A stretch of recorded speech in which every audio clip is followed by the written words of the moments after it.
Salut! Il existe différentes façons très faciles de peindre des reflets à l'aquarelle.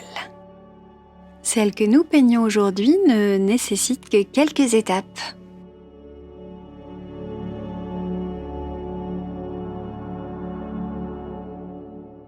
On commence par le ciel. Avec une brosse synthétique quelconque, je vais humidifier la partie haute de mon papier à l'eau claire. C'est un papier cellulose, donc je vais faire très attention à ne pas répéter cette opération plusieurs fois. D'abord, un reste de palette jaune orangé me conviendra très bien pour aller faire ce rose rasant au-dessus de l'horizon. Le principe, c'est d'avoir bien humidifié le papier, de le laisser s'imprégner et de coller à l'intérieur de la flaque du jaune, du rose, ce que vous voulez, mais pas trop liquide, de manière à ce que ça ne parte pas en rond, mais que ça reste un petit peu en place, comme ça. Je mets également un bleu grisé, et pareil, des petites touches. Je ne travaille pas trop, attention. C'est-à-dire que si tu passes et que tu repasses avec ton pinceau, ça risque de faire des marques. Alors que l'intérêt du travail dans le mouillé, c'est justement que tu vas laisser les fusions travailler toutes seules, se faire d'elles-mêmes sur le papier dans le mouillé. C'est encore plus efficace sur du papier coton qui est très très bien pour les ciels.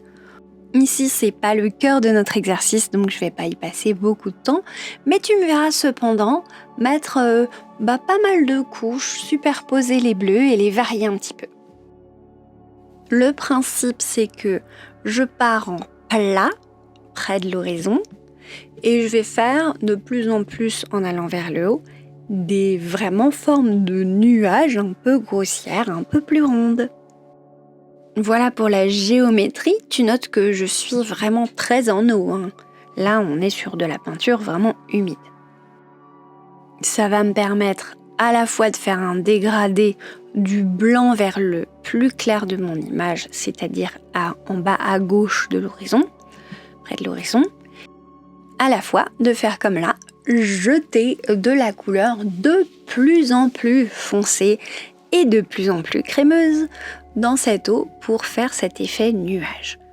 Là, quand c'est un petit peu plus sec, je suis prudente, je veux pas y aller trop fort, mais je vois que c'est encore humide à pas mal d'endroits, donc j'en profite pour renforcer un peu l'effet nuage plat au fur et à mesure que je monte en valeur.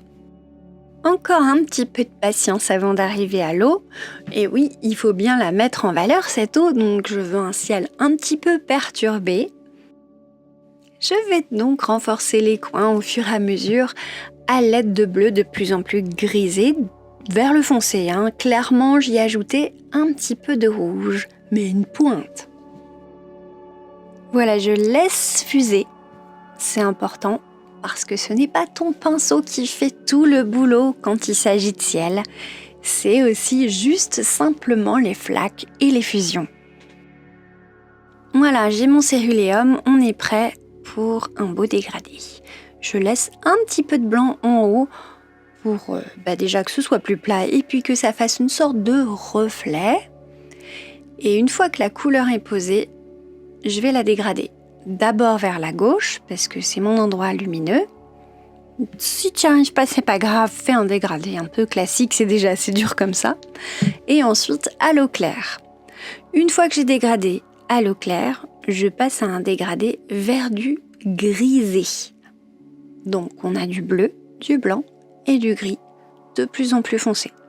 C'est un peu comme si je faisais un double dégradé, dans lequel ce gris, je vais aller plonger tout de suite un nombre de couleurs assez important qui va constituer le sous-ton, l'arrière de mon eau, de mes reflets.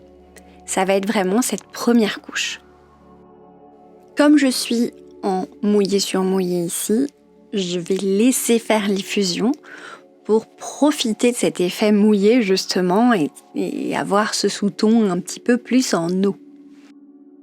Tu t'affoles pas si ton dégradé n'est pas parfait, c'est pas grave.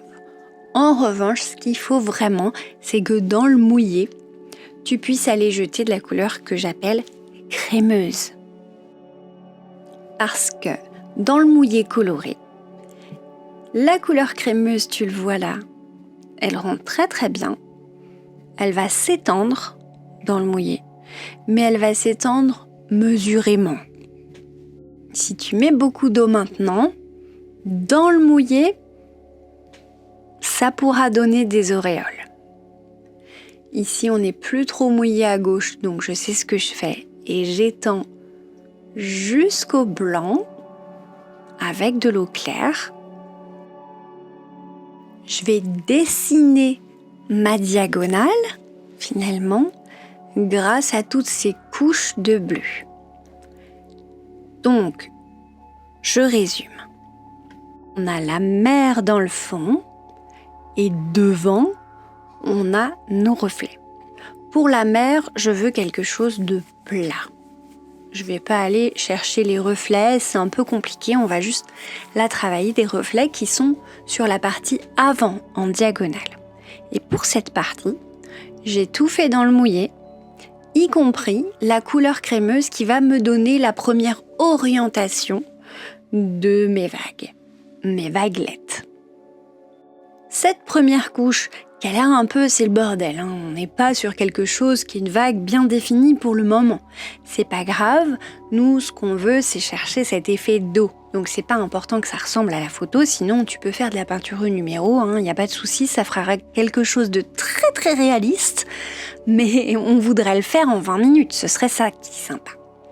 Donc pendant que ça sèche, je vais continuer à travailler mon ciel. Par exemple, je vais faire une deuxième couche un peu sur le modèle de la première, en la dégradant pour ne pas venir trop entacher ma partie qui doit rester blanche. Quitte à donner, tu vois, un petit coup de chiffon là, pour vraiment que ce côté-là soit bien éclairé. C'est important, comme ça, même si le contraste est subtil, le blanc aide beaucoup à ce que le contraste existe. Bon, encore une fois, pas de pression pour le ciel, tout ce que je veux c'est qu'en bas ça sèche, en fait, pour pouvoir faire une deuxième couche. Donc là, je m'amuse à faire des retraits blancs avec une brosse synthétique. Moi, j'ai la Raphael KRL synthétique en 87-96, la numéro 6. Après, franchement, honnêtement, n'importe quelle brosse synthétique peut faire l'affaire, mais il faut qu'elle ait des poils un petit peu durs là pour permettre de faire ces retraits blancs. Donc soit tu les fais quand c'est encore humide, soit tu les fais sur sec, peu importe. Tu peux y arriver sur papier, cellulose. Sur papier coton, c'est un peu plus tendu, il vaut mieux que ce soit sur mouillé uniquement. Si tu comprends rien à ce charabia, rassure-toi, tu peux encore y arriver en suivant les tutos précédents sur les différents types de papier par exemple. Je t'explique un peu plus en détail cet aspect. Et si tu comprends tout, et bravo! Allez, on fait les foufous là. Je vais faire varier les couleurs. Je veux vraiment quelque chose d'impactant dans le ciel. Donc je vais ajouter dans les zones que j'ai mouillées à nouveau un peu de grisé. Donc tout simplement, je te rappelle, quand tu veux griser une couleur, tu vas sur l'opposé chromatique. Donc là, tu peux lui ajouter un petit peu de rose à ce joli marine. Et ça nous fait un violet un peu grisé. Pour peu que tu y aies mis une pointe de jaune, tu vas friser vers le noir. Moi, je m'amuse, mais t'es pas du tout obligé de faire pareil. Tu peux t'arrêter bien avant. Le minimalisme, c'est bien aussi pour ces scènes. N'hésite pas aussi à jeter une petite goutte d'eau. Ça peut faire une ouverture dans le nuage, ça peut être très joli aussi. C'est ça aussi, savoir se servir des effets à l'aquarelle. Bon, allez, on laisse fuser, on s'est assez amusé. À mon avis, je vais être assez fort là, mais c'est pas grave, je profite du gris que j'ai sur mon pinceau. Tu vois, c'est pas un pinceau à la vie, mais toi tu peux prendre n'importe quel pinceau à la vie. J'ai un Isabelle. C'est un petit gris 62-21 en Isabelle, petit gris donc numéro 10 pour que tu te rendes compte. Mais les numéros ça change en fonction des marques. Mais c'est que c'est sec en bas. Nous revoilà donc à travailler nos reflets. Ça a l'air de rien là, mais je t'assure, tu vas voir, ça va venir, ça va être super. Résumé des épisodes précédents, on a fait le début de notre reflet jusqu'à la diagonale grâce à du mouillé sur mouillé, avec de la couleur bien crémeuse pour donner une espèce de direction aux vagues et en mélangeant un disons marronné pour pouvoir avoir le fond un petit peu subtil. Et là, sur le sec, on va créer des effets de reflets. Alors je veux vraiment quelque chose de très nerveux, tu vois, et pas du tout pile poil comme la photo, parce que sinon on va y passer des plombes, juste que tu te rendes compte que ce qu'on veut c'est obtenir un effet de vague, donc il faut que tu ailles dans le sens d'où va la vague à peu près pour tous les traits qui sont au même niveau. Après, dans le mouillé, uniquement sur les traits que tu viens de faire, ça peut être intéressant d'aller rechercher un petit peu de profondeur, puisque plus tu fais varier la couleur et le bleu, plus on est content, globalement. Et donc, on va aller en profiter pour se mettre sur la diagonale et on va faire nos petits poteaux pendant que notre deuxième couche s'échouille un petit peu.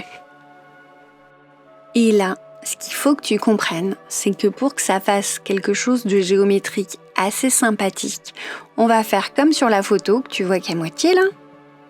On va faire une belle diagonale avec des poteaux dont le haut du poteau arrive à peu près au même niveau que celui des autres. T'as vu, je fais le geste avec la main.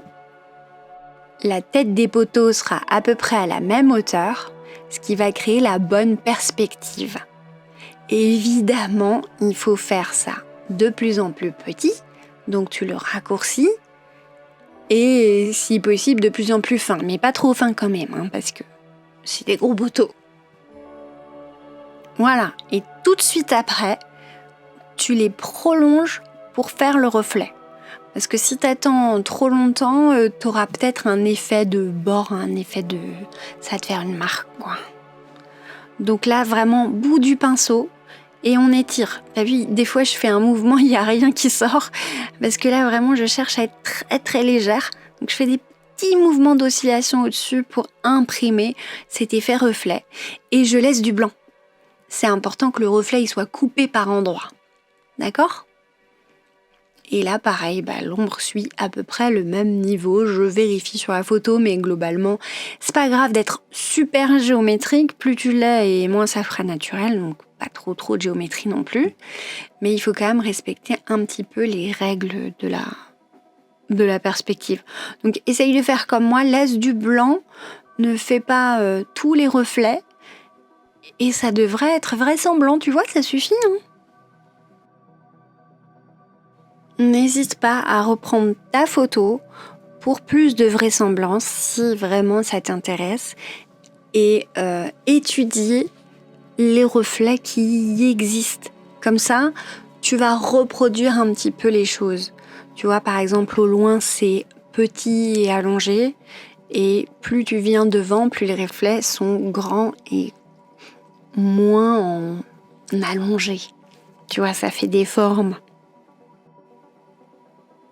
Du coup, ces formes-là, moi, avec un petit pinceau, mais c'est vraiment pas obligé d'avoir un petit pinceau, en tout cas avec la pointe de n'importe quel pinceau à la vie, je vais revenir par-dessus, remettre une couche, et cette fois plus vert. Je peux prendre n'importe quelle couleur, en plus bleu, gris, noir, peu importe, mais ici, j'ai décidé de prendre un vert pour pouvoir aller faire des reflets complémentaires sur cette couche que j'ai déjà. Ça va accentuer la vraisemblance, ça va faire encore plus vrai reflet. Donc ça m'arrange. Je replace un petit peu mon scotch. Parce que c'est quand même beaucoup plus joli d'avoir des contours très très nets avec ce type de marine. C'est pas ultra méga intéressant, mais au cas où, on sait jamais, au moins ce sera encadrable. Donc l'idée n'est pas de faire exactement ce que j'ai à mon écran, sur ma photo. Non, l'idée est de s'en inspirer pour voir les formes qu'il faut reproduire, le type de forme, et surtout pour bien reproduire le fait que ce soit plus ou moins grand devant et plus ou moins éloigné, vaporeux derrière. C'est ça qu'on étudie sur sa photo. Là, moi, j'ai voulu faire une forme de vague comme si un bateau était en train de passer. Je vais l'accentuer vraiment subtilement à l'aide de petites étapes de superposition. Toujours dans le même sens. Et je trouve ça très joli de laisser des endroits qui sont juste en mouillé sur mouillé. Ça me plaît beaucoup. Et d'accentuer juste les côtés, comme si la vague, vraiment, elle était calme d'un côté et agitée du côté du bateau, tu vois. Mais tu peux faire des reflets partout, hein. Moi, c'est ce qui m'a semblé le plus sympa. Bon, alors évidemment, c'est la partie la plus longue. J'en profite pour te donner mon warning de la mort qui tue, le warning ultime dans ces cas-là. Tu as vu que tu es en superposition, ne gouache pas. Ne pas gouacher. Ça veut dire quoi gouacher ? Ça veut dire peindre comme si tu n'avais pas de l'aquarelle mais de la gouache. Donc ne pas utiliser la transparence de tes couleurs. Reste bien en transparence si tu veux bien rendre l'eau. C'est ce qui va faire le plus joli et qui va te garantir un résultat. Vraiment là, tu as vu, en 10 minutes sans effort, j'ai quand même quelque chose qui ressemble à de l'eau. Alors que si tu gouaches, c'est-à-dire que si tes peintures sont tout de suite assez opaques, tu vas pas pouvoir faire ce travail de superposition. On va moins voir que ça brille en dessous, tu vois. Les superpositions, c'est important pour ça. L'œil distingue vraiment des toutes petites variations dans les couleurs, dans les valeurs. Vraiment très subtil ce qu'on peut déceler, donc n'hésite pas à jouer là-dessus et à aller t'amuser à faire des superpositions. Alors, comme la première fois, je le redis, bien sûr que tu vas faire plus de superpositions sur un papier qui n'est pas en cellulose, mais qui est du 100% coton, par exemple. En tout cas là, tu vois que je pousse pas trop l'histoire. J'ai une couche surmouillée, un petit peu, et encore pas partout, de couleur crémeuse dans le mouillé. Et puis par-dessus, 2 couches de sac, et finalement, ça me suffit à faire quelque chose qui ressemble à un aspect de vague. Bon, c'était mon premier essai, je sais maintenant ce que je ferai pour faire encore mieux. C'est pas ma passion les marines, mais n'hésite pas à faire plein d'essais, je suis sûre que tu vas hyper vite t'améliorer. Et t'as vu le coup du scotch ? Paf, je l'enlève, et j'obtiens quelque chose de très valable quand même déjà. On va finir notre composition par quelques retraits de blanc. Je n'ai pas beaucoup de succès en haut, mais en bas ça va marcher très très bien. Je vais évidemment faire suivre ces reflets, donc ces retraits de blanc, les faire suivre le mouvement que je voulais avoir à ma vague, même si c'est un peu pas super méga visible, moi je le vois donc ça me plaît. Et l'objectif c'est quand même d'être content de toi-même à la fin. Donc surtout, sois pas déçu si ça fait pas ce que tu veux tout de suite. C'est hyper important de s'entraîner et de faire comprendre à sa main ce que c'est que l'aquarelle. Tu vas pas pouvoir avoir des beaux résultats tout de suite. Il faut arrêter de s'excuser de pas être parfait immédiatement. Ça fait 20 ans que j'en fais. Les amis, je ne veux plus d'excuses. Je veux que vous soyez contente d'avoir fait de votre mieux à chaque fois. On profite, on se donne le maximum de plaisir sur ce qu'on fait. C'est ça la vie, c'est ça qui est cool. Après, on partage ou on partage pas sur les réseaux, peu importe. En tout cas, l'important c'est d'être content du process et de toujours continuer, ne pas résister à l'appel de la peinture. Sous prétexte de l'échec potentiel. Ah non. On veut à chaque fois une réussite et on l'a si on est heureux. Bon, j'espère que ce message est passé. Ceci étant dit, nous allons nous intéresser ensemble à ce que je fais depuis tout à l'heure, c'est-à-dire les retraits blancs. J'ai oublié de spécifier que t'as vu, je le fais avec une petite brosse synthétique et là, même un petit pinceau, ça sert à faire des retraits blancs. Quand je vois que ça marche bien, j'hésite pas à les faire aussi avec un tout petit pinceau. Ça peut même, par endroit, quand c'est pas trop humide, juste laisser le petit filet d'eau qui convient. Là, j'avais fait des grosses taches, je fais des moyennes taches. Je peux faire des toutes petites taches avec ce pinceau pour peu qu'il transporte pas trop d'eau au moment où je le fais. Et voilà, ça fait quand même pas mal pour faire scintiller. Je te montrerai la fois d'après comment on fait scintiller de l'eau en jetant de l'eau avec une brosse à dents ou avec son pinceau au dernier moment dans de l'humide. Là, je le fais sur sec, c'est tout à fait contrôlable. Je m'amuse et je t'avouerai que je trouve que l'effet est pas trop mal, ça rend bien. Ça me permet de même corriger le noir, puisque le retrait de blanc sur sec, sur papier cellulose, ça marche très très bien sur couleur foncée. Et voilà, j'espère que tu auras bien compris comment on fait les reflets de manière assez easy et que ça t'aura donné envie de te faire une petite carte postale de vacances.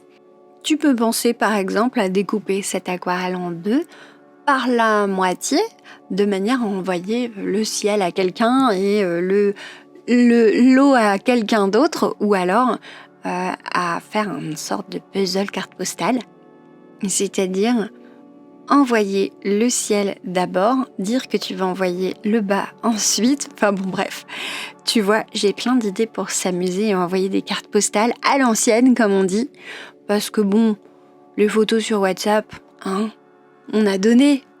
Bon, je le fais quand même, j'avoue. Voilà en tout cas ce que ça donne au final. Et voilà ce que ça donne en un peu plus sombre, la version nuit. J'espère que ça t'a beaucoup plu et que ça t'a donné envie de peindre. Si c'est le cas, n'hésite pas à mettre un like that baby, à t'abonner et même, pour les plus fous je veux dire, activer la cloche de manière à avoir une notification et ne louper aucune de mes vidéos. Allez, bisous les abonnés!